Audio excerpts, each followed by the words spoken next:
یا سیدہ یا طاہرہ یا رازیہ یا فاطمہ. لا حول ولا قوة إلا بالله العلي العظيم. حسبنا الله ونعم الوكيل، نعم المولى ونعم النصير. أعوذ بالله من الشيطان الرجيم. بسم الله الرحمن الرحيم.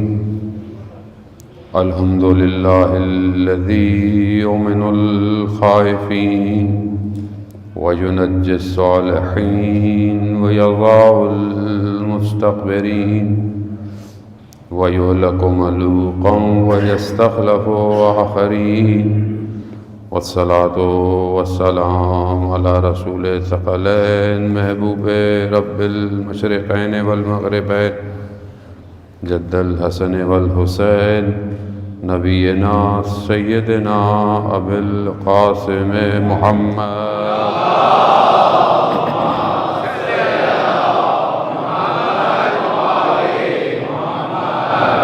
وعلى آلہ الطیبین الطاہرین المعصومین، لا سیما بقیت اللہ فی الارضین. روحی وارواحنا لتراب مقدم الفدا ولعنت اللہ علی اعدائهم اجمعین. بسم اللہ الرحمن الرحیم. رب اشرح لی صدری ویسر لی امری واحلل عقدۃ من لسانی یفقهوا قولی. اما بعد فقد قال اللہ تبارک تعالی فی کتاب الحکیم والقرآن المجید وما خلقت الجن والانس الا لیعبدون. صلوات بھیج محمد.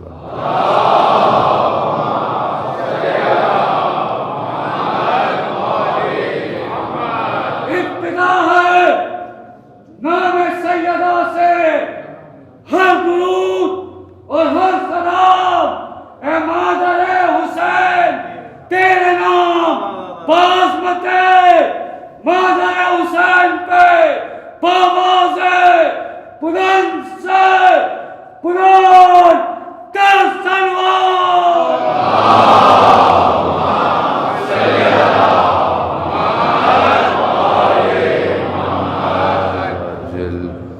عزاداران شہزادی کونین ایام فاطمیہ ہے. اسی سلسلے کی بہرحال مجالس خدمت میں بندہ حقیر آپ کی چند بیانات اور ٹوٹے پوٹے جو بہرحال ہم ادا کر سکتے ہیں. بہرحال بی بی کے فضائل تو ہم بیان نہیں کر سکتے، چاہے وہ ظاہری کیوں نہ ہو. وہ نوری خلقت کو تو ہم ویسے بھی قاصر ہیں بیان کرنے سے، لیکن بہرحال جتنا انسان ادراک رکھے اسے معرفت حاصل کرنی چاہیے. اور معرفت حاصل کریں گے تو قریب آئیں گے اور قرب ہی نجات دے گا. دوری جو ہے وہ اسی لیے ہے کہ لوگ معرفت نہیں رکھتے، اور جب معرفت نہیں ہوگی تو عمل نہیں ہوگا، ظاہر ہے. لیکن اگر کوئی نام سے جانتا ہو لیکن اطاعت نہ کرتا ہو تو ساری مشکل مدینہ میں یہی تھی. جانتے تھے اطاعت نہیں کرتے تھے. اطاعت ضروری ہے زان محترم. جانتے تو تھے، جانتے تھے کون ہے، لیکن اطاعت نہیں کی. تو ہمارا لیے ضروری ہے کہ ہم اطاعت کریں، پہچانیں، مانیں، اور نہ صرف ظاہری طور پر انفرادی طور پر بلکہ اجتماعی طور پر ایک فیملی کے ہوتے ہوئے کہ گھر کیسا ہونا چاہیے، بی بی کیسا گھر چاہتی ہیں اس کے ماننے والے کا. بہرحال یہ جو ہے وہ چند آرائز آپ کے سماعتوں کی نظر کرنے ہیں کہ ماشاءاللہ آپ اہل علم ہیں، علماء کو سنتے رہتے ہیں، اور ہم تو بہرحال کیا بیان کریں گے. پروردگار کی رحمت جو ہے وہ بہت وسعت رکھتی ہے. رحمت جو ہے وہ اس کی واسع ہے. جتنی انسان کے اندر ظرفیت ہوتی ہے انسان اتنی رحمت کو اپنے وجود میں ابزارو کرتا ہے. اب آپ اگر بارش ہو رہی ہو اور بارش کا پانی کسی برتن میں، تو جتنی برتن کی وسعت ہوگی اتنا پانی آئے گا. اگر بہت بڑا کوئی حوض ہو تو بارش کا پانی اس میں اتنا ہی سمائے گا. لیکن اگر بارش سمندر پہ گرے تو سمندر کی وسعت اس رحمت کو اپنے وجود میں لے لے گی. بالکل اسی طرح ہم لوگ خود ہیں. جب اگر ہم اپنی ظرفیت بڑھائیں گے تو معرفت بڑھتی چلی جائے گی. اب اگر ظرفیت کم رکھیں گے معرفت بھی کم ہوگی، ظاہر ہے. اب ہم اپنی ظرفیت کو جتنا بڑھاتے رہیں گے، انہینس کریں گے، اتنا خدا ہمارے معاملات کو ادراکات کے بڑھائیں. اب ہم اس کو کس طرح بڑھائیں، کیا کیا انجام دیں؟ تو بہرحال اس لیے ہم لوگ ان مجالس میں آتے ہیں کہ جو ہمارے معرفتیں ہیں جو پہلے تھی، جب مجلس سے نکلیں تو معرفت میں اضافہ ہو. مجلس کا معیار ہماری معرفت سے ہونا چاہیے. مجلس کا معیار مجمع سے، مجلس کا معیار ظاہری مجلس کی کامیابی میں نہیں ہے. آپ کی معرفت میں کتنا اضافہ ہوا تو پھر بات ہے کہ آپ کو مجلس سمجھ میں اللہم صلی علی محمد. کیونکہ اصل جو چیز کو حاصل کرنا ہے وہ آپ نے حاصل کرنا ہے. اور جب ہم اپنے وجود کو اتنا بڑھائیں گے کہ ہم اس جگہ کی قدر، مجلس کی، عزاداری کی، امام بارگاہ کی، مسجد کی قدر کو رکھیں گے تو پھر ہم ظاہر آئیں گے بھی ویسے ہی. یعنی پھر ہم ایسے نہیں آئیں گے کہ بس میں ایسے اٹھ کے چلا جاؤں، نہیں، پھر باوضو آئیں، ادب کے ساتھ آئیں، احترام کے ساتھ آئیں، استغفار کر کے آئیں. کیوں؟ کیونکہ در در سیدہ کا ہے، عام در نہیں ہے. آپ جائیں کھٹکھٹائیں. یہاں قرآن کہہ رہا ہے بغیر اجازت کے ان گھروں میں داخل نہیں ہو سکتے.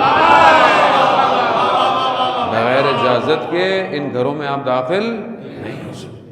اجازت لو. خوب ہم اذن دخول پڑھتے ہیں حرم میں جانے کے لیے، اور امام اجازت دیں گے تو جائیں گے. تو یہ بھی بہرحال مجالس ہیں، یہاں پر بہرحال ارواح آتی ہیں، خود بی بی قبول کرتی ہیں. انسان کو اپنے آپ کو پاک صاف کرنا بڑا ضروری ہے. نفس صاف ہوگا تو معاملہ آگے بڑھے گا، ورنہ ہم بھی پھنسے ہوئے ہیں کہیں نہ کہیں.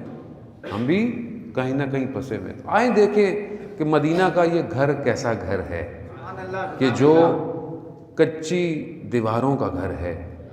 اور قرآن جو ہے وہ کہتا ہے کہ فی بیوتن، ایسے گھر ہیں کہ جس میں اللہ کی اجازت سے، اللہ کے اذن سے خدا کا ذکر جو ہے وہ بلندی پاتا ہے.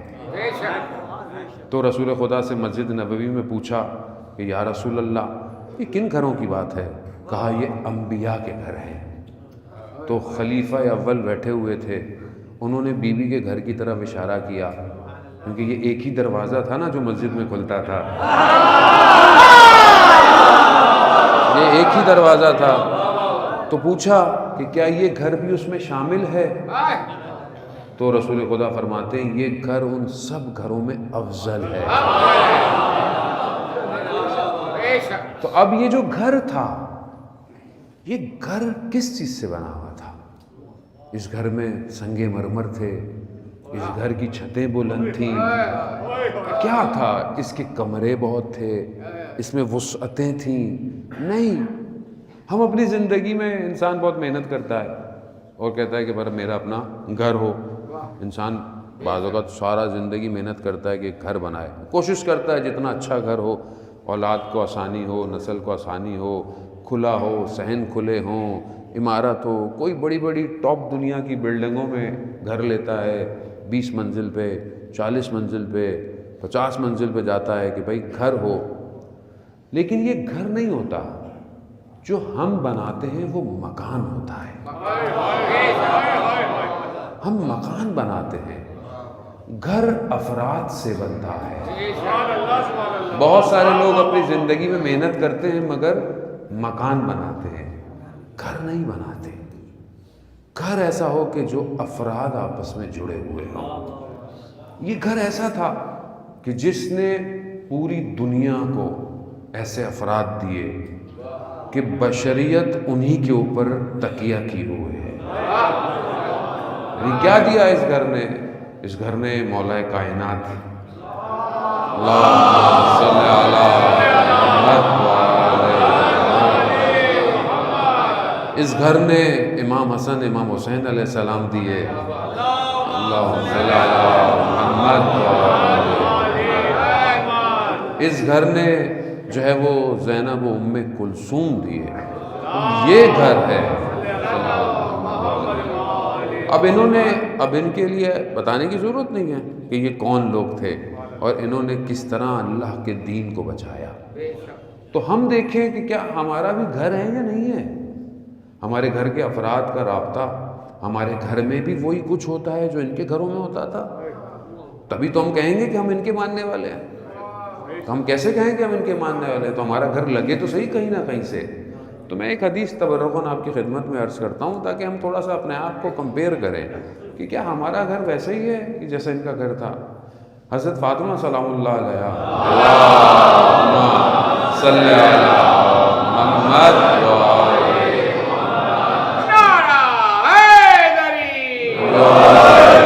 بی بی ارشاد فرماتی ہیں کہ مجھے اس دنیا میں 3 چیزیں اچھی لگتی ہیں۔ یہ دنیا جو ظاہری دنیا ہے، مجھے اس میں 3 چیزیں اچھی لگتی ہیں۔ اب ظاہر ہے جو سیدہ کو اچھا لگے ہمیں بھی اچھا لگنا چاہیے۔ تو اب تھوڑی دیر بعد پتہ چلے گا کہ ہمیں اچھا لگتا ہے کہ نہیں لگتا۔ پہلی چیز بی بی فرماتی ہے مجھے اس دنیا میں قرآن کی تلاوت اچھی لگتی ہے۔ اب مجھے اچھی لگتی ہے، اب کوئی بات نہیں بولے گا۔ اللہ اکبر، صلوات بھیج دے محمد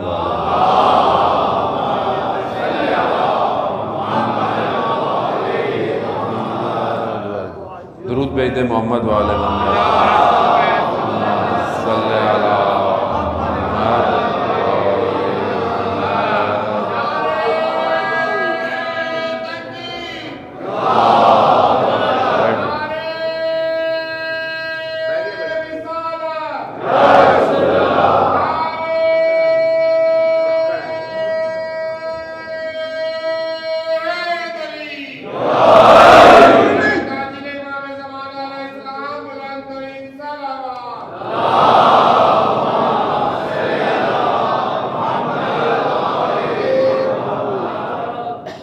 عزیزان محترم، بہرحال موسم بھی ایسا ہی ہے اور انسان کو بہرحال خیال رکھنا چاہیے۔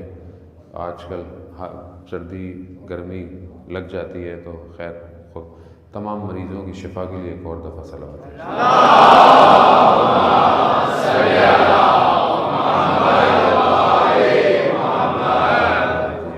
عزیزان محترم، پہلی چیز کیا اچھی لگتی ہے؟ قرآن کی تلاوت۔ اب آپ کہیں گے ظاہر ہم مسلمان ہیں تو قرآن کی تلاوت تو ہمیں اچھی لگتی ہے، لیکن خود کریں یا کسی کی سنیں؟ اب یہ کہ بعض اوقات زندگی میں یہ ہوتا ہے کہ انسان کہتا ہے کہ مجھے ایک چیز اچھی لگتی ہے مگر میں کر نہیں پاتا۔ ہوتا ہے نا کہ مجھے فلانی چیز اچھی لگتی ہے لیکن میں انجام نہیں دے سکتا، وہ مشکل ہے، رکاوٹ ہے، کچھ بھی ہے۔ لیکن کیا مجھے دل چاہتا ہے؟ ایک ہے کہ میں نہیں کر پا رہا، کوئی بھی وجہ ہو، دل چاہتا ہے میرا کہ میں قرآن کی تلاوت کروں۔ یہ پہلی چیز ہے۔ ہم کہتے تو یہی ہے کہ قرآن ان کے گھروں میں نازل ہوا، لیکن ہم اپنے گھر میں نازل نہیں کرنا چاہتے قرآن۔ اپنے گھر کو قرآن کی تلاوت سے نورانی نہیں کرنا چاہتے۔ اس کی وجہ کیا ہے؟ اس کی وجہ ہم پھنسے ہوئے ہیں کہیں نہ کہیں، ظاہر ہے۔ آج کل کے دور میں تو ویسے بھی آسان ہو گیا ہے، اب مشکل تھوڑی ہے عزیزان محترم قرآن پڑھنا۔ پہلے قرآن کھولو، کون زحمت کرے لحاف میں سے، اب تو موبائل میں اپلیکیشن ہے، پڑھ لیں بھائی، آسان سے پڑھ لیں، کان میں لگا لیں، سن لیں۔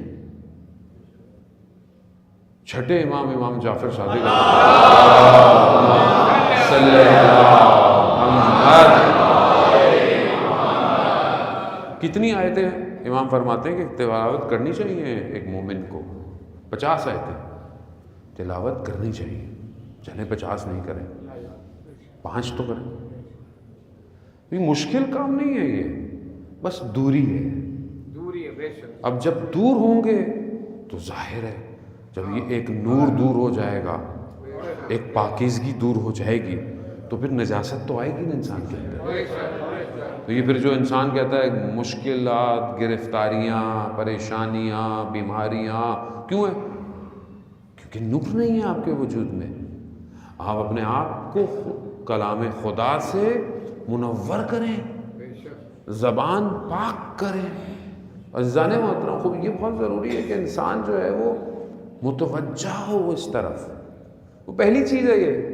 تو میں بہت زیادہ آپ کو سٹریس نہیں دوں گا اس کے اوپر، آپ خود ماشاءاللہ اہل تلاوت ہوں گے یقیناً، میں نہیں ہوں، میں اپنے آپ کو یہ کہہ رہا ہوں۔ تو ہم پہلی چیز کیا ہے؟ قرآن کی تلاوت مجھے اچھی لگتی ہے۔ دوسری چیز کیا اچھی لگتی ہے؟ بی بی فرماتی ہیں کہ مجھے اپنے بابا کے چہرے کو دیکھنا اچھا لگتا ہے۔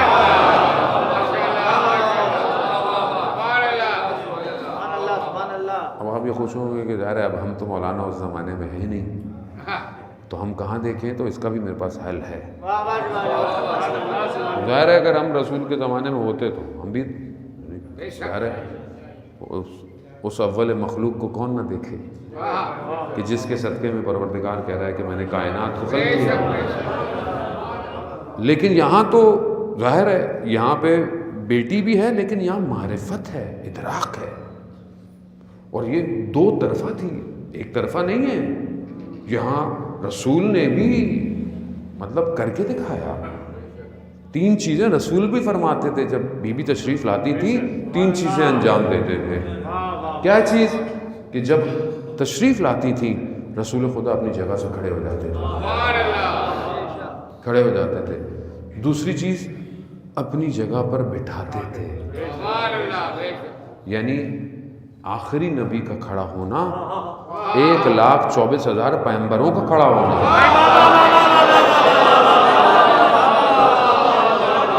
یعنی سب کھڑے ہو گئے، اور رسالت کی جگہ پہ بٹھانا آسان نہیں ہے۔ یہ ادراکات یہی چاہیے، معرفت یہی چاہیے۔ اور پھر بی بی کے ہاتھ کا بوسہ لیتے تھے، فدا ابوہا، آپ پر آپ کا باپ فدا ہو۔ اب یہ بھی فرماتی ہے کہ مجھے بابا کے چہرے کو دیکھنا اس دنیا میں اچھا لگتا ہے۔ تو ہم کیا کریں عزیزان محترم؟ اب ہم تو ظاہر اس دور میں نہیں ہیں، تو اس کا حل یہی ہے کہ ہم اپنی زندگی میں دیکھیں کہ سنت رسول کتنا عمل کرتے ہیں۔ آپ بولیں گے سنت پہ ہم تھوڑی عمل کرتے ہیں، یہ تو ہمارے اہل سنت برادران کرتے ہیں، ظاہر ہے۔ تو عزیزان محترم، اسی لیے آیت اللہ سستانی حفظ اللہ فرماتے ہیں کہ اہل سنت جو ہیں وہ ہمارے برادر نہیں ہیں، بھائی نہیں ہیں، بلکہ ہمارے نفس ہیں، ہماری جان ہے۔ تو اس لیے بہرحال انہوں نے ہی کہا ہے، ظاہر ہم تو طالب علم ہیں، مہاراج ہی بتاتے ہیں کہ آپ کو آج کے دور کے اندر اتحاد بین المسلمین جو ہے بہت ضروری ہے۔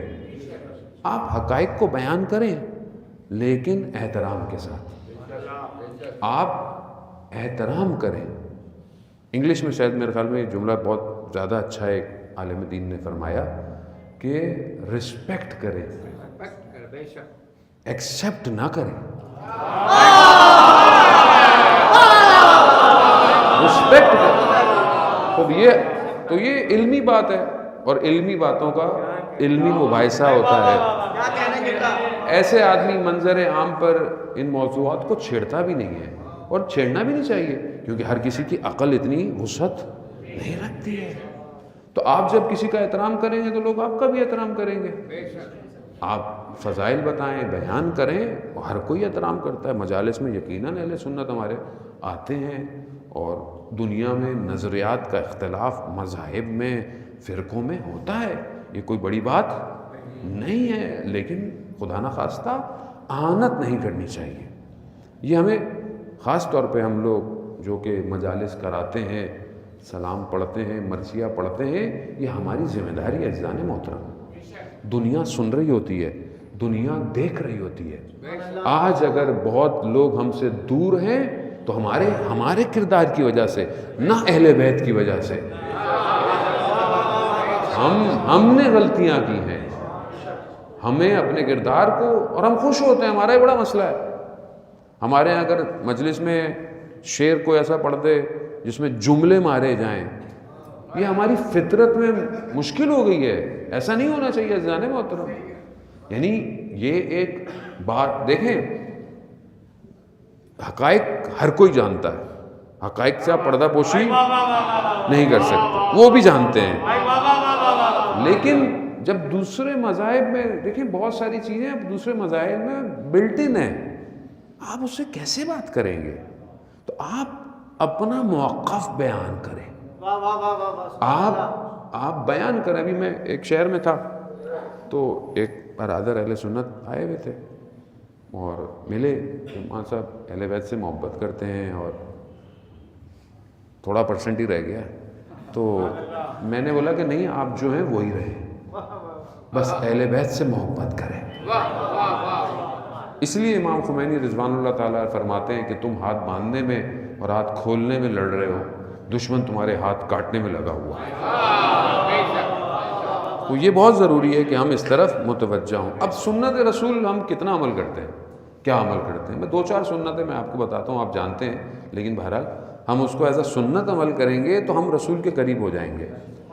وہ کیا ہے کہ ہم بچوں کو کہتے ہیں کہ بیٹا وہ سونے سے پہلے دانت صاف کرو, مسواک کرو, صبح اٹھ کے دانت صاف کرو, ڈاکٹر بولتا ہے. تو آپ ڈاکٹر کا نام کیوں لے رہے ہیں؟ آپ بولیں کہ رسول خدا فرماتے ہیں. آپ بتائیں کہ رسول خدا کہتے تھے کہ دانتوں کو مسواک کرو سونے سے پہلے, اٹھتے وقت, حد عقل, یعنی ورنہ تو وہ ہر نماز سے پہلے بھی رسول خدا نے فرمایا ہے کہ دانتوں کو صاف کرو. اب اگر آپ یہ کہیں گے تو بچے کے دل میں محبت پیدا ہوگی. دوسری چیز, جب آپ بولیں کہ کھانا کھانے بیٹھو تو بیٹا ہاتھ دھو کر آؤ.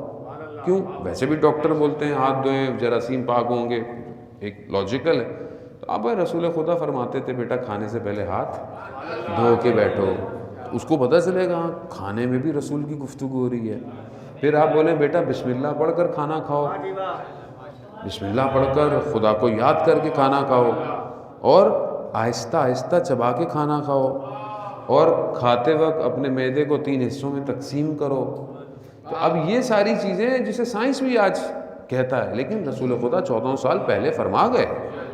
تو جب آپ یہ کہیں گے تو بچہ خود بخود رسول کے عشق میں مبتلا ہوگا. لیکن جب ظاہر ہے گھر میں یہ سب نہیں ہوگا تو پھر گھر کا بچہ کہاں جائے گا؟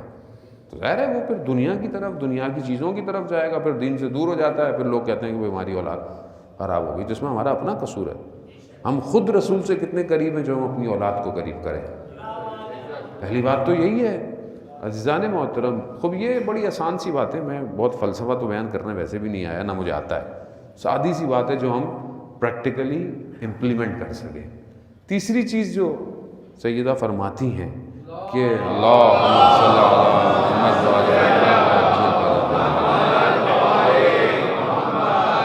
بھی فرماتی ہے کہ خدا کی راہ میں انفاق کرنا, خدا کی راہ میں دینا مجھے اس دنیا میں بڑا اچھا لگتا ہے. اب ہمارا مسئلہ تو یہ ہے کہ ہم تو اس دنیا میں لینا اچھا لگتا ہے, دینا کہاں اچھا لگتا ہے. دیں تو نہیں, جو ہم نے کمایا بڑی مشکل سے, ہم کہاں لوگوں کو دیں گے, جبکہ وہاں پہ کیا ہے, گھر دے رہا ہے. اتنا دیا اس گھر نے کہ قرآن کے سورے نازل ہو گئے. اتنا دیا, کیا کیا کہ جو کھانا ایک دن 3 دن سائل کو دیا, اور صرف خدا کی خاطر. آسان نہیں ہے, ملاز کے دور میں بولیں گے آپ خود سوچیں کہ روزے میں ہو، افطار کے ٹائم آپ بیٹھے ہوئے ہوں اور ایک ہی روٹی ہو، ٹھیک ہے، سائل آ جائے، گھر کا ایک فرد دے دے تو آپ بولیں گے چلو ایک نے دے دیا باقی نہیں. اتباع، اطاعت،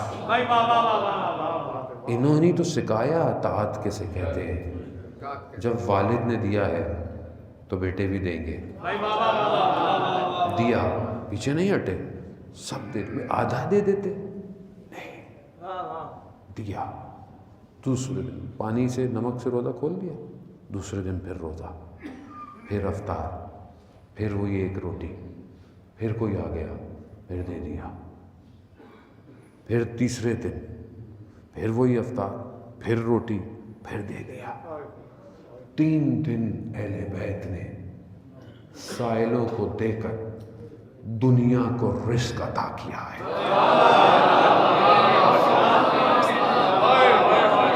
یہ جو دنیا کا رزق ہے یہ انہی کے دیے ہوئے سے چل رہا ہے. خاندان زہرا پہ قرآن کا صلوات.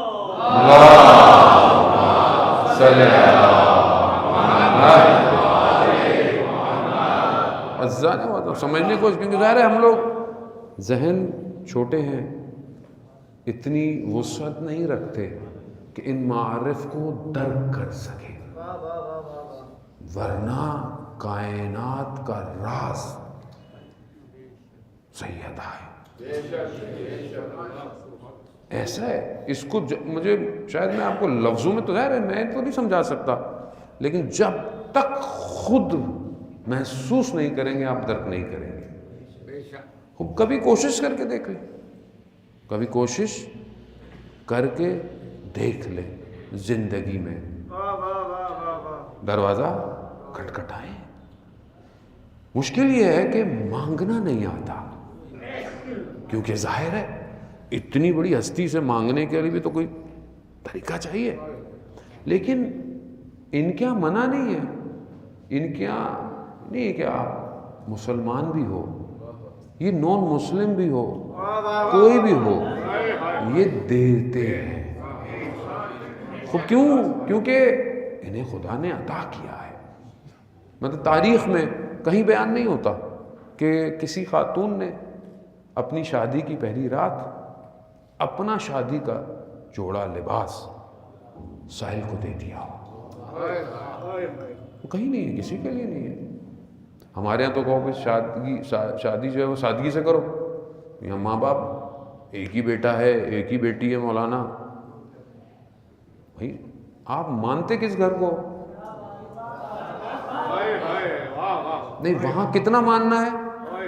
صرف حدیث قصہ ہوگی مولانا گھر میں میلاد میں، بہت ہوا تو وہ قصیدہ چل جائے گا، بیوی کے ساتھ ہے علی کی شادی پر، یہی ہوتا ہے. اور اس سے زیادہ کیا آپ مانتے ہیں؟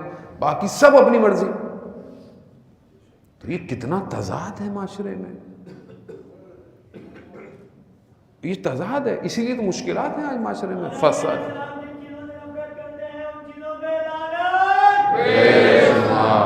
عزیزان محترم، آپ اب یہ دیکھیں نا تضاد ہے. پھر ہماری زندگیاں خراب ہوتی ہیں آج معاشرے میں. جو ناچاکیاں، اختلافات، ڈائیورس کا ریشیو، یہ کیوں ہے؟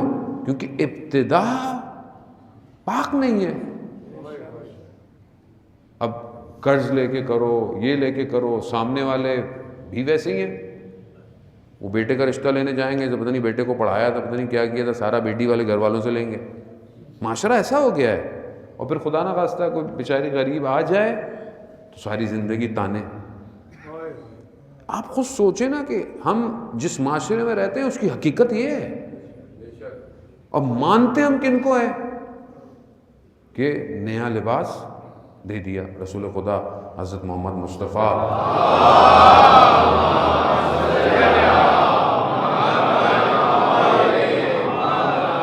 آئے تشریف لائے، بیٹی کو دیکھا تو لباس پرانا پہنی ہوئی. کہا بیٹی نیا لباس؟ کہا بابا سائل آیا دے دیا. کہا بیٹی پرانا دے دیتی. کہا بابا آپ سے بھی ایک دفعہ کسی نے مانگا تھا، آپ نے اپنا پیراہن اتار کر کمبل اوڑھ کے گھر آئے تھے. میں آپ کی بیٹی ہوں،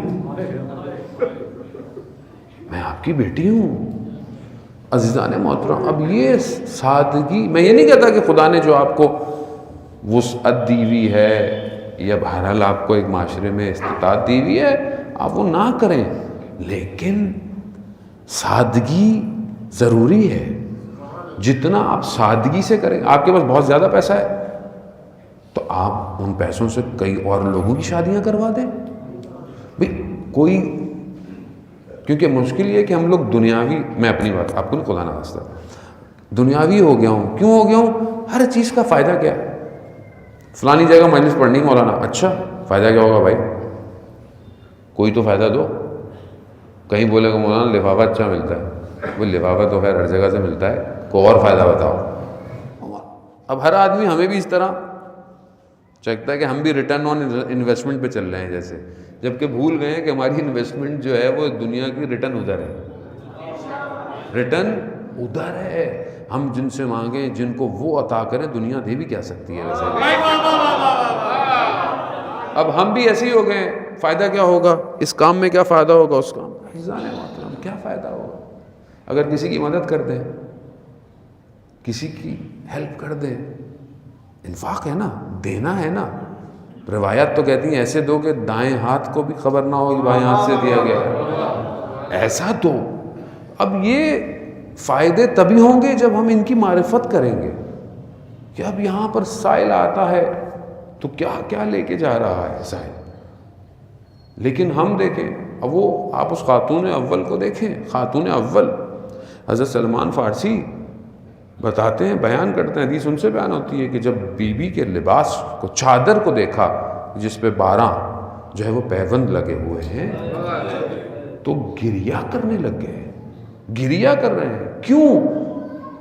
خراسان کے تھے نا، فارس کے تھے، بادشاہوں کی بیٹیوں کے جاہو جلال دیکھے ہوئے تھے، کہا یہ اول کائنات کی بیٹی، اور یہ کئی دفعہ رسول کی خدمت میں گئے حضرت سلمان فارسی، کہا کہ یا رسول اللہ ایک ہی بیٹی ہے، کیسے؟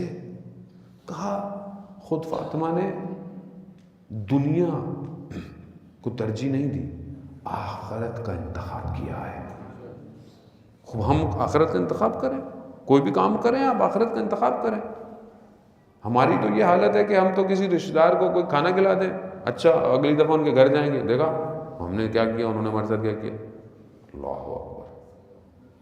ہم ہر معاملے میں ایسے ہی ہیں، بہت سارے معاملے دنیاوی تھوڑی ہوتے ہیں جو آپ کوئی کام کرتے ہیں، رستے سے پتھر ہٹا دیں آپ کو تمغہ دے گا، کسی کو کھانا کھلا دیں تو آپ کو، نہیں، خدا کی خاطر کریں۔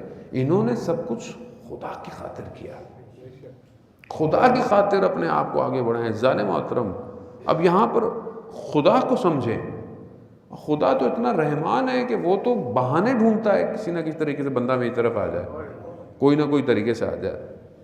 ذنون مصری کے جو اپنے زمانے کا بہرحال صوفی تھا، وہ رات کی تاریکی میں تہجد پڑھنے اٹھا، برف پڑی ہوئی تھی باہر، دیکھا کہ اس کا ہمسایہ یہودی ہے اور برف کے اوپر جو ہے وہ بیج ڈال رہا ہے، تو اس نے بولا کہ یہ کیا کر رہے ہو؟ بیج تو زمین میں ڈالتے ہیں کہ پودے نکلیں، کچھ نکلے اس میں سے، برف پہ تو کچھ بھی نہیں نکلے گا۔ کہا کہ میں اصل میں پرندوں کے لیے ڈال رہا ہوں کہ ان کو تو کچھ کھانے کو ملے گا نہیں، تو میں نے کہا کچھ بیج ڈال دوں آ کے کھا لیں۔ تو ذنون نے کہا کہ کس کے لیے یہ کام کر رہے ہو؟ تو یہودی نے کہا خدا کی خاطر، کہ خدا۔ تو ذنون نے کہا کہ مگر خدا دیکھ رہا ہے، کہا کہ یہ تم متقین تھوڑی ہو، مطلب مسلمان بھی نہیں ہو۔ تو یہ کہہ کر بہرحال تو اس نے کہا، یہودی نے کہا کہ خدا دیکھے یا نہ دیکھے پرندے تو کھائیں گے۔ یہ کہہ کر یہ کچھ عرصے کے بعد خانہ کعبہ گیا، خدا کے گھر گیا، تو اس نے طواف کے دوران دیکھا اپنے ہمسائے کو، اس یہودی کو خدا کی بارگاہ میں گریہ کر رہا ہے۔ تو ابھی پریشان ہوا کہ یہ کہاں سے آ گیا ادھر، اس کے پاس گیا، کہا کہ تم یہاں کیسے؟ تو کہا شیخ خدا نے اس رات ان دانوں کو نہ صرف دیکھا بلکہ پسند بھی کر لیا۔ تو ذنون کہتا ہے خدا کی بارگاہ میں ہاتھوں کو بلند کر کے کہ پروردگار تو کتنا سستا خرید لیتا ہے، کتنا سستا خرید لیتا ہے۔ یعنی ہم سمجھیں کہ بہت بڑی نیکی کریں تو خدا متوجہ ہوگا، نہیں، خوب چھوٹی سی نیکی کریں، خدا دیکھ رہا ہے، اور وہ دیکھتے ہوئے آپ کو خرید سکتا ہے۔ اور جس کا خدا خریدار ہو جائے، اب خدا کیسے خریدار ہو؟ عزیزان محترم، بہرحال میں مجبور ہو جاتا ہوں جب یہ بات آتی ہے، تو میں محسن حجاجی کی بات مجھے یاد آتی، جو شہید ہوا 28 سال کا جوان، بی بی ثانیہ زہرا سلام اللہ علیہا کے حرم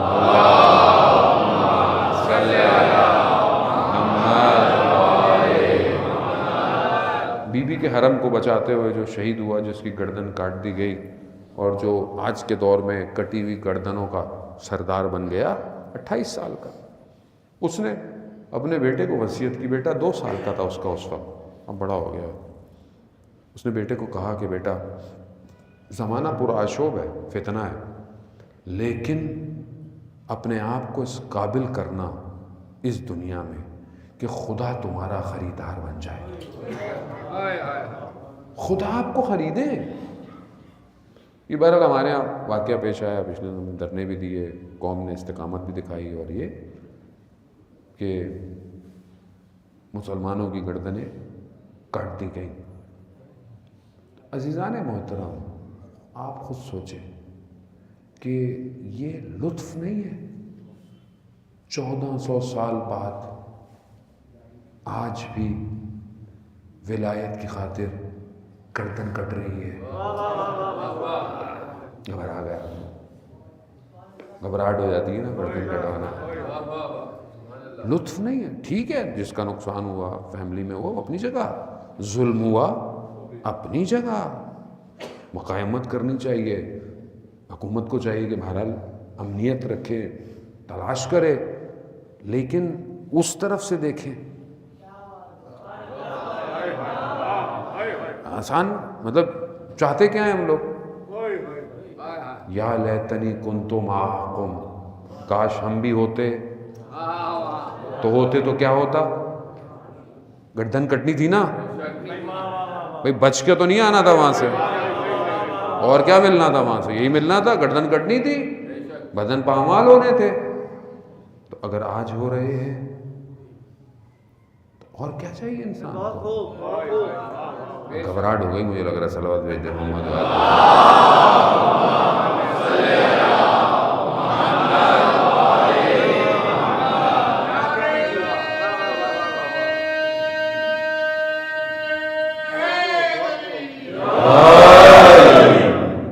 عزیزان محترم۔ تو بہرحال اپنے آپ کو اس قابل کریں، خاص طور پر جوان، کہ خدا آپ کا خریدار ہو۔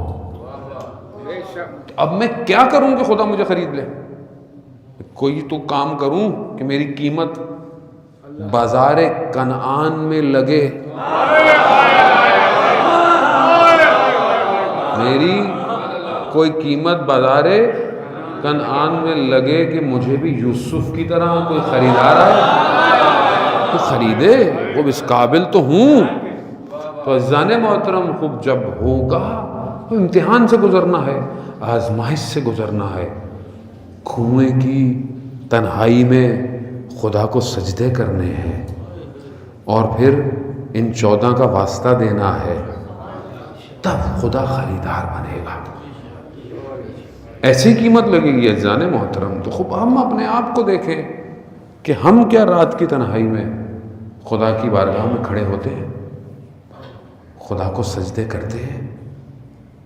آپ اس گھر کو دیکھیں کہ پروردگار ملائکہ پہ افتخار کر رہا ہے، ملائکہ کو پروردگار فرما رہا ہے کہ دیکھو میری کنیز میری بارگاہ میں کیسے کھڑی ہوئی ہے۔ یہ خاصہ تھا کہ اتنی عبادت کرتی تھی کہ پاؤں سوج جاتے، ورم آ جاتے تھے۔ خوب کوئی بزرگ عبادت کرے تو اب سمجھ میں آتا ہے، لیکن جوان کتنی عبادت کرے گا کہ پاؤں سوجیں گے اس کے؟ تو اس کا مطلب ہے کہ عبادت اپنی کمال پہ ہے۔ تو ہم اپنی قیمت کو پہچانیں. میں بہرحال میرا مخاطب جوان ہے کہ ہم اپنی راتوں کو ضائع نہ کریں. یہ دنیا کے سوشل میڈیا اپلیکیشنز میں، یوٹیوب میں، نیٹ فلکس میں اپنی قیمت کو پہچانیں. آپ کا خدا کی بارگاہ میں گرا ہوا ایک آنسو خدا کو بہت عزیز ہے. خدا کہتا ہے کہ یہ جوانی میں دنیا کی لذتیں انجام دے سکتا تھا مگر چھوڑ کر میری بارگاہ میں سجدے کر رہا ہے. تبھی تو قیمت لگے گی. کیوں؟ کیسے آپ کی قیمت لگی مجھے آپ بتائیں. خدا کو اس ٹائم چاہیے قیمت. کیوں؟ کیونکہ یوسف زہرا انتظار کر رہا ہے. اللہم صلی علی محمد.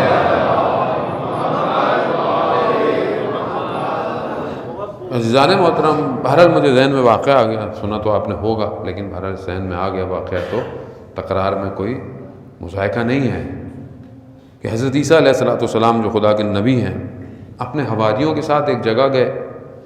ایک جگہ دیوار تھی، زمین تھی، ہٹایا تو دیکھا ہیرے جواہرات پڑے ہیں. تو حواری جو ہے وہ ان قیمتی پتھروں کو جمع کرنے لگے. تو حضرت عیسیٰ ظاہر ہے انہی طریقے سے درس دیا کرتے تھے، سفر پہ رہتے تھے، اپنے حواریوں کو سکھاتے تھے.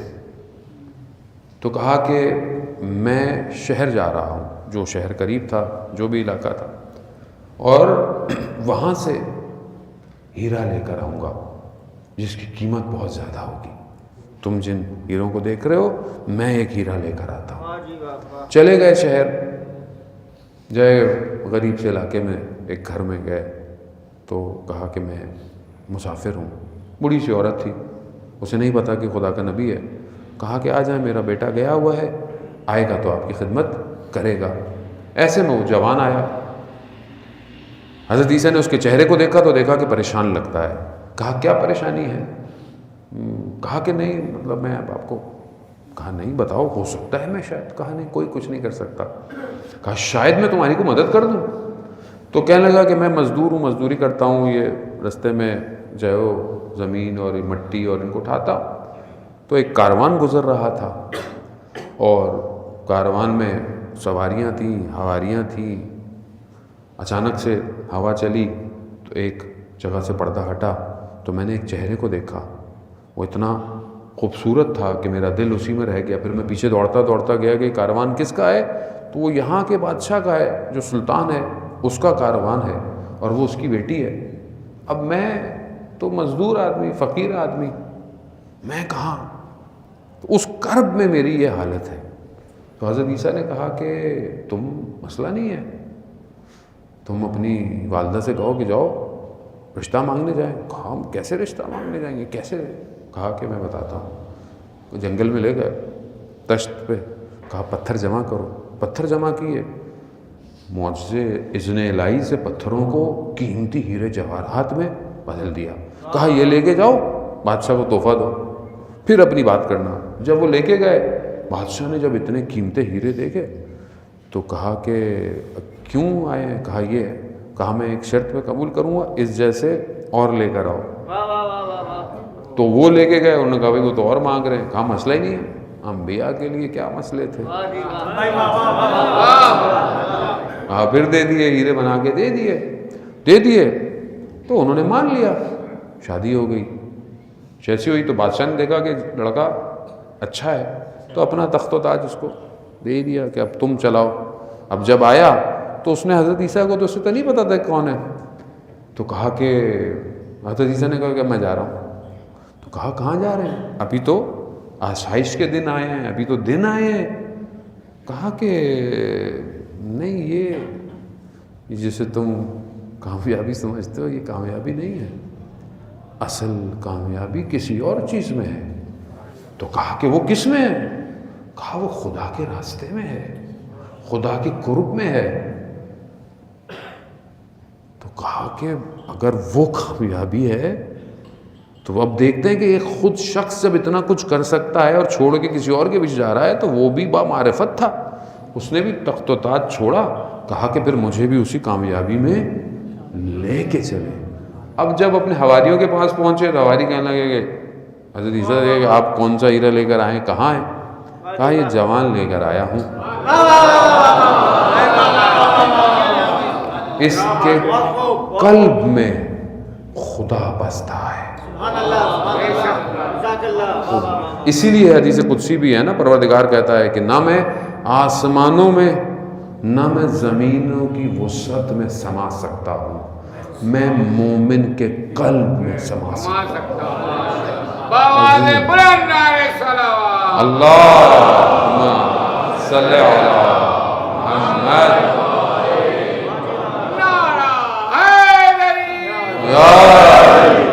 عزیزان متقو، اپنے آپ کو قیمتی بنائیں۔ آپ قیمتی بنیں گے تو آپ کی قیمت لگے گی، اور جب قیمت لگے گی تو پھر ظہور کے لیے آپ کو انتخاب کیا جائے گا۔ یاد رکھیں عزیزان محترم، بہرحال وقت بہت تیزی سے گزر گیا، آپ کی حسن سماعت نے محسوس نہیں ہونے دیا۔ یاد رکھیں ایام فاطمیہ کا صرف ایک مقصد ہے، یہ اپنے ذہن میں رکھ لیں۔ اس کا مقصد کیا ہے؟ اس کا مقصد یہ ہے کہ وقت کے امام کی امامت کو غصب کیا گیا تھا، وقت کے امام کو اس کا حق نہیں دیا گیا امام کو، یہی غم تھا بی بی کو، اسی کی جد و جہد کی۔ آج کیا وقت کے امام کو ان کا حق دیا گیا ہے؟ نہیں دیا گیا ہے۔ تو ہم کیا کر رہے ہیں پھر زندگی میں؟ ہم کتنی کوشش کر رہے ہیں کہ وقت کے امام کو ان کا حق ملے؟ سخت ہے۔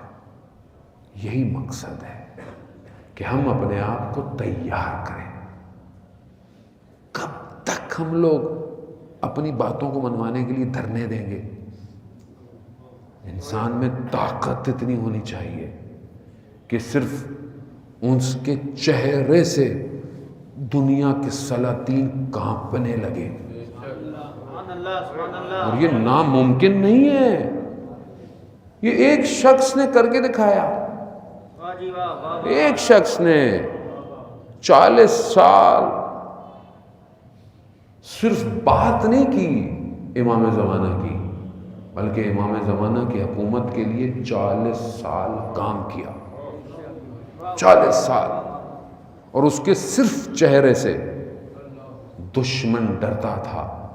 اور آج اس کی شہادت کو 1 سال ہو گیا ہے، لیکن اس کے بعد بھی اس کی تصویر ڈال دیں آپ خالی فیس بک کے اوپر، خوب کیوں کہ اپنے آپ کو اس قابل کیا کہ دنیا کے سلاطین کامتے ہیں قاسم سلیمانی سے۔ اس کا مطلب ہے کہ ممکن ہے، ناممکن نہیں ہے۔ زندگی ایسی گزارو۔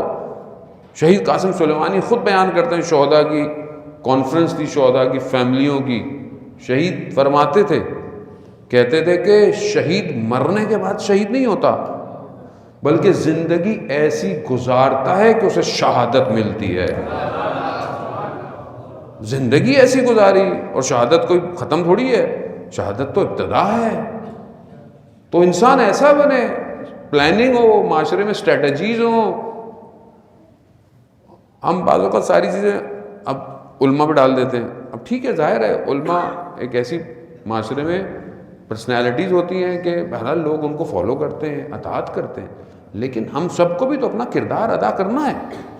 کہ عالم لوگوں کی وجہ سے ہی چلے گا نا۔ اب آپ نے مقاومت دکھائی تو معاملہ ہوا، تو آپ آگے کی پلاننگ بھی تو سوچیں، اسٹریٹجیز سوچیں، علمی لحاظ سے، عملی لحاظ سے کچھ ایسا کریں اپنے لیے کہ کب تک ہم اپنی باتوں کو دھرنوں سے منوائیں گے۔ یعنی یہ تو ہر دور کی حکومت کو پتہ ہونا چاہیے کہ یار علی والوں سے ٹکر لینا آسان نہیں۔ ہاں تو ظاہر ہے ملک ہمارا ہے، ہماری اپنی سرزمین ہے، تو ہم یہاں پر ظلم چاہے کسی کے اوپر بھی ہو، ظلم تو پاکستانی پر ہے نا، انسانیت پر ہے، تو نہیں ہونا چاہیے عزیزان محترم۔ تو یہ ہمارے لیے کہ ہم اپنے آپ کو تھوڑا مضبوط کریں اور واقعاً اس قابل ہوں، اور انشاءاللہ ہم بہت تیزی سے ظہور کی طرف جا رہے ہیں۔ بس اپنے آپ کو تیار کریں عزیزان محترم. زمانہ ویسے بھی بڑا پورا شوب ہے, اتنا چیک اینڈ بیلنس ہو رہا ہے اللہ کی طرف سے بھی کہ پتہ نہیں. روایات بھی کہتی ہیں کہ گھر سے جب نکلے گا تو ایمان کے ساتھ ہوگا, اور جب پلٹے گا تو ایمان خالی ہو چکا ہوگا. روایات ہیں آخری زمانے کے لیے. تو اس لیے یعنی بہت انسان کو اپنے اوپر توجہ کی ضرورت ہے کہ اپنے ایمان کو اس قابل کرے کہ بچ کے رہے. تو یہی در ہے عزیزان محترم, اس دروازے کو کھٹکھٹائیں, یہیں سے سب کچھ ملے گا. یہی وہ دروازہ تھا کہ جس دروازے پر 6 مہینے تک رسول خدا آتے رہے. السلام علیکہ یا اہل بیت النبوہ, سلام کرتے رہے 6 مہینے اپنی زندگی کے آخری ایام میں, اور امت کو بتانے کے لیے کہ دیکھو یہی دروازہ ہے جو نجات دے گا. آخری وقت جب رسول خدا کا تھا, رسول خدا بستر پر ہیں اور رسول کے سرحانے سیدہ موجود ہیں. ایسے میں دق الباب ہوا. کہا کون ہے؟ کہا بہت دور سے آیا ہوں رسول کی زیارت کرنے کے لیے. بی بی نے فرمایا کہ ابھی ممکن نہیں ہے, طبیعت ناساز ہے. تھوڑی دیر بعد پھر دروازہ کھٹکھٹایا گیا. کہا بہت دور سے آیا ہوں رسول کی زیارت کرنے. کہا ابھی مساعدت نہیں ہے. رسول خدا فرماتے ہیں کہ بیٹی آپ جانتی ہیں کون ہے؟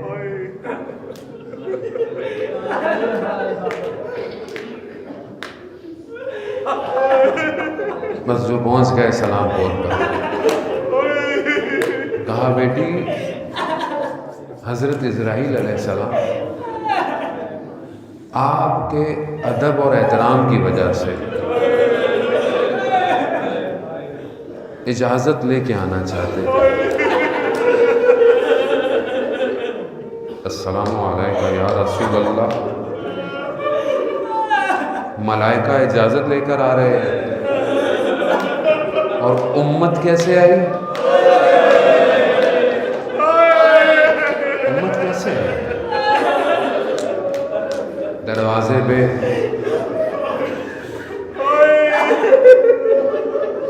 لوگ کہتے ہیں کہ اصل بہت سے لوگ اصل ان کی لوگوں کی محبت ہے, یعنی واقعاً لوگوں کے اتنی محبت ہے اس گھر سے کہ لوگ یقین کرنے کو تیار نہیں ہیں. کیسے ہو سکتا ہے؟ کیسے ممکن ہے یہ؟ کہتے ہیں دل نہیں مانتا کہ علی جیسا شجاع شخص. واقعی میں نے لوگوں کو دیکھا, وہ یہ نہیں کہتے کہ ہم انکار کر رہے ہیں, نہیں کہتے ہیں اصل اتنی سرشار ہے محبت میں, ہم سے قبول نہیں ہوتا. ان کا قصور نہیں ہے لوگوں کا. حضرت سلمان اور ابو ذر جیسے صحابی, یہ نہیں کہ ان کے اندر کوئی ایمان میں فرق آیا, نہیں. جب انسان کے اپنے اوپر مشکل آئے نا تو انسان برداشت کرتا ہے, لیکن جس سے محبت کرتا ہو اس کے اوپر مشکل برداشت نہیں کرنے دیتا. لیکن ہوا ایسا, یہی تو کمال تھا کہ سب کچھ اسلام کی وجہ سے تھا. آئے بی بی اس لیے دروازے پہ آئیں کہ شاید یہ احترام کر لے. خاتون کا احترام تو ہر کوئی کرتا ہے, وہ بھی سیدہ کا. تو بی بی نے فرمایا کہ میں فاطمہ ہوں. آگے سے کہنے والوں نے کہا کہ ہوا کرے. دروازہ کھولے,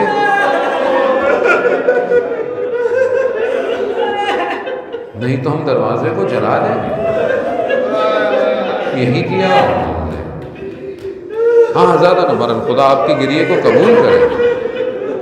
خدا بہرحال ہماری اس عبادت کو قبول کرے, سیدہ کو قبول کرے. جب اہل بیت کو مشکل آئی ہے نا، تاریخ میں فرماتے ہیں کہ جہاں اہل بیت کو شدید مشکل آئی وہاں اہل بیت نے رسول کو پکارا ہے۔ ہمارے ایک استاد کہتے ہیں کہ 3 جگہ مشکل ایسی تھی جہاں رسول کو پکارا گیا۔ پہلی جگہ کون سی تھی؟ کہ جب در و دیوار میں سیدہ آ گئی، یا اباتا یا محمد، بابا آپ کی امت نے یہ اجر دیا رسالت کا۔ مشکل، یہ بہت بڑی مشکل ہے جانے ہم تو کہہ دیتے ہیں، اصل تصور نہیں ہو سکتا وہ مظلوم اول کائنات، یہ امام جانتے ہیں، ہم اس کو برداشت نہیں کر سکتے۔ یہ اتنی سخت مشکل تھی کہ ہر امام نے گریہ کیا، نہ جانے وقت کا امام کہاں گریہ کر رہا ہو۔ کہا دوسری مشکل اس رات کو آئی کہ جب تاریکی میں بقی میں وقت کا امام سیدہ کو قبر میں اتار رہا،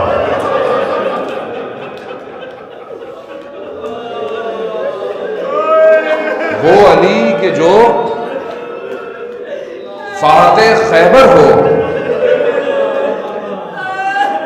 کہتے ہیں کہ بی بی کو جب دیا تو کہا السلام علیکہ یا رسول اللہ۔ یہ جو امانت آپ دے کے گئے تھے نا، یہ ویسی نہیں ہے۔ کیسی ہے؟ بس اتنا کہوں گا کہ پھول تھا مرجھا گیا ہے۔ امام نے جیسے ہی قبر میں اتارا، غم امام کے سینے پہ بیٹھ گیا، امام سے اٹھا نہیں گیا۔ یہ بڑی مشکل تھی، یعنی امام کے لیے بڑا مشکل کام تھا۔ ہم نہیں جانتے کہ دونوں کا رابطہ کیسا مضبوط رابطہ تھا۔ ہاں زاداران محترم، تیسری مشکل اس خاندان پہ لا یوم کا ابا عبداللہ، روز عاشوراء، اللہ چند قدموں کے فاصلے پر ایک بہن اپنی ماں کی آخری کمائی دیکھ رہی ہے۔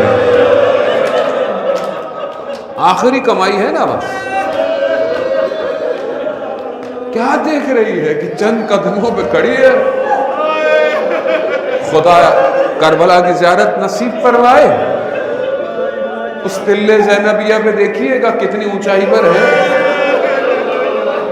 اور پھر اس قتل کی جگہ جو گودال میں ہے اس کو دیکھیے گا۔ یہ چند قدموں کے فاصلے پر دیکھتی رہی کہ شمر سینے پہ بیٹھا ہوا، کند خنجر سے سر کو تن سے جدا۔ جب اس سخت مرحلے سے 11 محرم کو بی بی گزری ہے نا، تو اپنے آپ کو سواری سے گرایا ہے۔ کیا کہا؟ وہاں پہ بھی یہی کہا کہ یا رسول اللہ، حاضر حسین، یہ حسین ہے، اپنے خون میں لت پت کربلا کی خاک بدن سے اڑتی ہوئی جا رہی ہے۔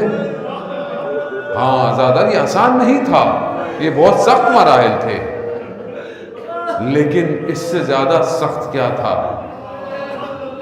کہ وہ بیٹی کہ جو اپنی دادی سے بڑی مشابہت رکھتی تھی، بہت مشابہت رکھتی تھی، شب عاشوراء جب مقتل میں ڈھونڈا گیا تو کہاں پائی گئی؟ اپنے بابا کے سینے پر۔ رات کی تاریکی ہے، اندھیرا ہے، اب کسے کیا پتا کس کا بدن ہے؟ سر تو ہے بھی نہیں تن پہ، مگر بیٹی باپ کے جنازے پہ پہنچ گئی، بدن پہ پہنچ گئی کہ باپ نے بلایا. یہی بیٹی، بس آپ نے گریہ کیا، میں جملہ کہوں گا یاد آئے تو گریہ کیجئے گا، بس یہی بیٹی جو رات کو سینے پہ سوئی، 11 محرم کو جب پھپھی کو دیکھا نا ایک سر بریدہ لاشے پر کہ رگیں کٹی ہوئی نظر آ رہی ہوں، پھپھی بیٹھی ہوئی رو رہی ہے، تو بچی کیا پوچھتی ہے، پھپھی جان یہ کس کا بدن ہے، یہ کس کا بدن ہے کہ جس کے بدن پر زخموں کے نشان ہیں، تیروں کے نشان ہیں، تلواروں کے نشان ہیں، نیزوں کے نشان ہیں، گھوڑوں نے پامال کر دیا ہے، یہ کس کا بدن ہے.